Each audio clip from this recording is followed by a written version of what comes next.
I am Archangel Raphael, and I'm pleased to be working with you today through the enlightenment of this channeler.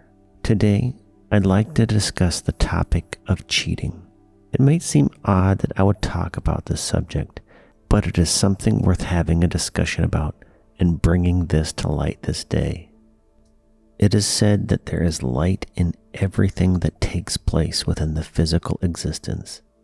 And while this is true, there is also darkness that is invited in when we choose the path of negativity and turn away from the light.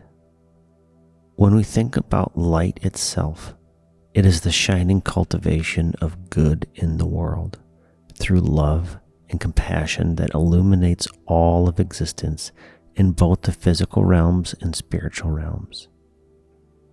When we steer away from this path, the invitation for the darkness to grow and for the light not to be noticed by the practitioner of the dark deed starts a path that can be a blip off track, and then you get right back on track to the path of light, or for some people can derail them completely and starts a cyclical cycle of untrust, self-loathing, and indeed manifests more bad things to come into their lives.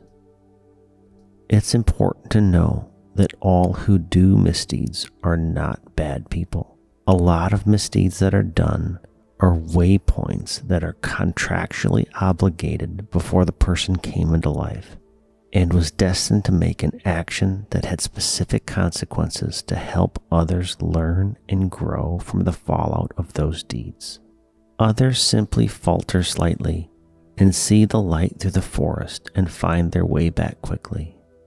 Others before this life come into it with the expectation that they would come into a fork in the road and offer temptation, fully believing that they would make the right choice.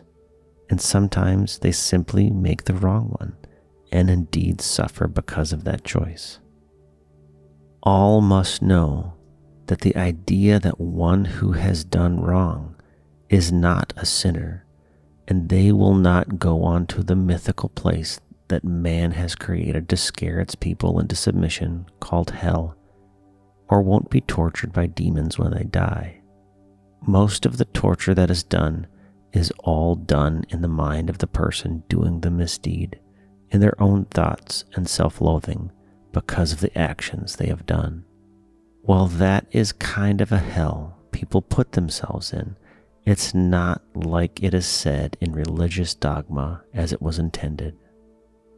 If you find yourself cheating on others, whether it be in a relationship, in a game, or any other form, it may be cliche to say, but indeed you're only cheating yourself.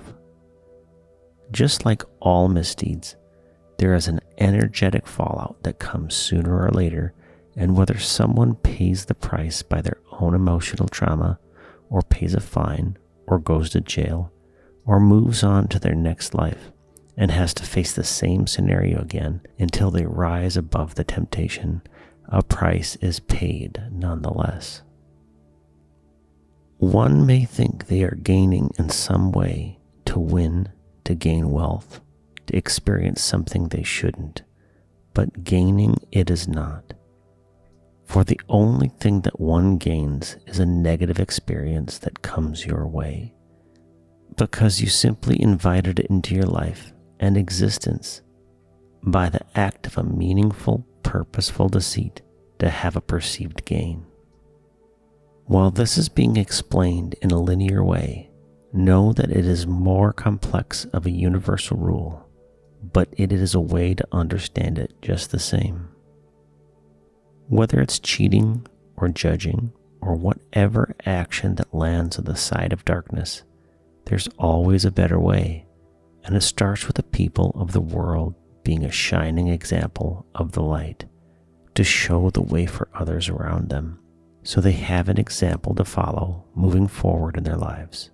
Small acts of kindness, acts of love, acts of fairness, acts of compassion are 1,000-fold more powerful of a tool in one's life than those who cannot see through the darkness.